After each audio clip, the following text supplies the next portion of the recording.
Hello and welcome back to the My First Marathon podcast, where usually we're interviewing runners in all stages of their running careers about their first marathon experiences. But today we're back with another Wednesday mini episode. On last week's episode, we introduced the First Marathon Buddy program as a whole. This week, we're going to be diving in a little bit deeper to phase one and some of the topics that are covered there. So without further ado, let's jump into phase one.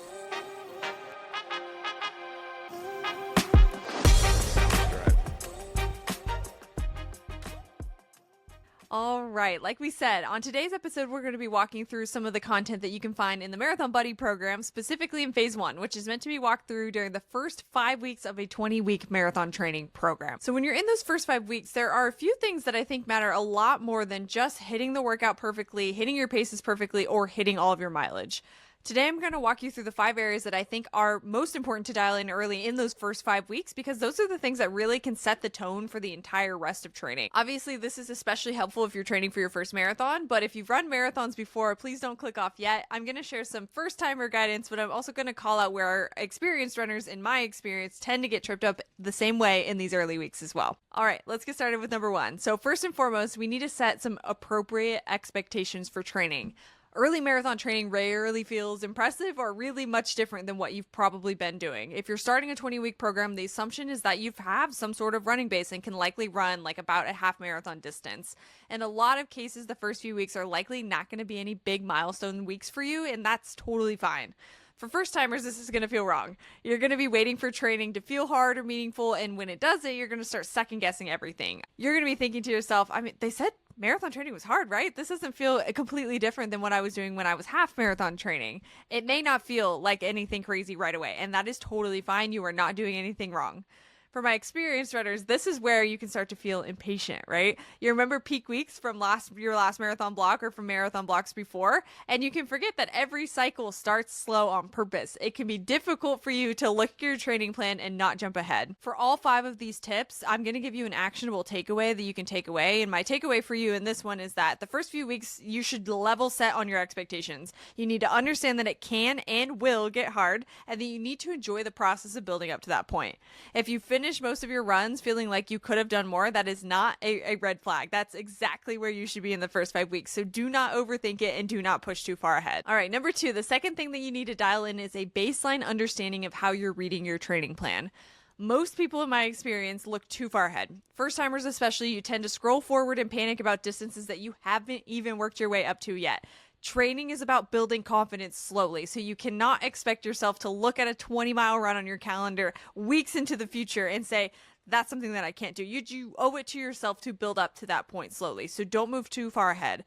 Experienced runners, you tend to scroll forward as well, and you tend to underestimate how cumulative fatigue builds, meaning you tend to do too much too quickly because you know your training plan is going to get hard and you know what you're capable of. You need to pull back. Instead of reading your plan week over week, you need to look for patterns. How many days are you going to run? Where do all of your rest days fall? How gradually do these long runs increase? My takeaway for both beginners and experienced runners is to start the beginning of each week only focusing on the next 7 days. Your job's not to survive that 20-mile run that's going to be coming up weeks into the future. Your only job is to complete this week well and be consistent. So just focus on the next 7 days. The third thing that I want you to dial in is your weekly routine. This is where training either fits into your life or it will fight against it. For first timers, the mistake is usually trying to build a perfect routine instead of one that's going to be realistic. You are going to have to make sacrifices. You are going to have to fit marathon training into your life, but it should not feel like something that you can't be consistent with. It should feel hard, but not impossible, right? So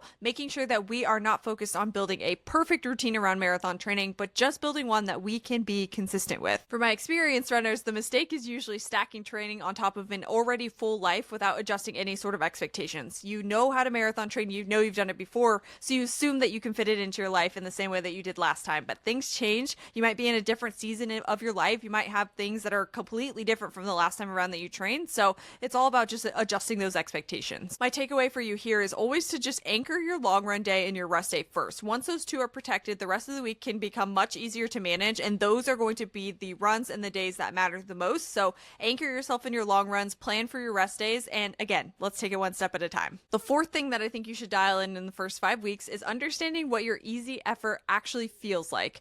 Easy pace is not a pace that you can only tolerate. It's a pace that you could repeat tomorrow and the next day over and over and over again. The first timers that I work with often run their easy days too hard because they're excited or nervous, or simply they just don't know how to pace themselves. And the experienced runners that I work with are very similar, but they often do it because they're bored or impatient and quote unquote know that they can hit harder efforts. So takeaway here is more of a tip. It's for my experienced and my beginner runners. And that is, if you can't comfortably speak in a full sentence while running, you need to slow down. Another one that I really like is if you can't sing while you're running, you're also running too fast.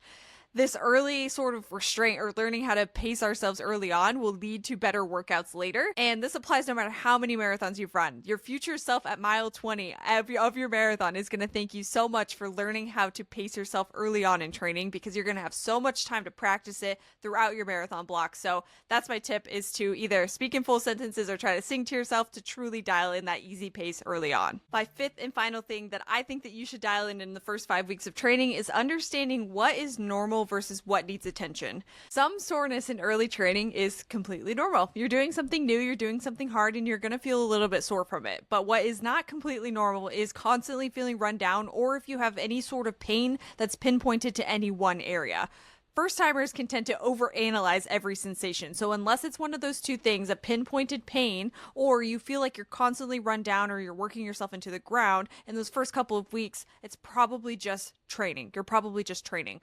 That being said, I always want to give the disclaimer that if you do have a gut feeling or you do feel like something is wrong, it is never something that you need to earn to go to a PT or anything like that. If you feel like something is wrong, go get checked out by a professional. Earlier is going to be better for something like that. But some soreness is completely normal and some fatigue is also completely normal. So do your best, unless it's something painful, to not overanalyze every single sensation that you're feeling in the first couple of weeks. My experienced runners tend to be the complete opposite. They tend to ignore early warning signs because they've pushed through way worse, right? Like, I ran a marathon before. I should be able to push through something else. But my takeaway for you here is, before changing your plan, do a quick check-in with yourself on the basics. Measure how you're looking when it comes to sleep, fueling, hydration, and rest days. Most of your early issues are going to come from not nailing one of those few areas. So look at those areas first. But if you truly have a gut feeling or you have pain that's pinpointed to any one area, it might be worth checking with a professional just so you can move forward through training with some confidence. I'll leave you with this. The first 5 weeks of marathon training are not about proving anything. They're about building some trust in the process and setting up systems that you can actually sustain. If this is your first marathon, this phase is where you learn how to train without overanalyzing everything. It's about only focusing on the information that's in front of you and only the information that is in front of you. If you've ran marathons before, this phase is usually where our patience matters the most and where we should build that muscle of practicing patience. Don't get too far ahead of yourself. Don't get too far ahead on the plan. Just enjoy this slow build up that marathon training is. Next week, we're going to break down the topics that I cover in phase 2 of the first Marathon Buddy program, which is covering weeks 6 through 10. I'm excited to announce that the first Marathon Buddy course does have a launch date. So we will officially be launched on February 2nd on school.com/myfirstmarathon. That's school with a K, SKOOL.com/myfirstmarathon. You can get yourself added to the early access waitlist through the link in the show notes. And thanks for listening to this week's episode. We'll see you for phase 2 and we'll see you next week.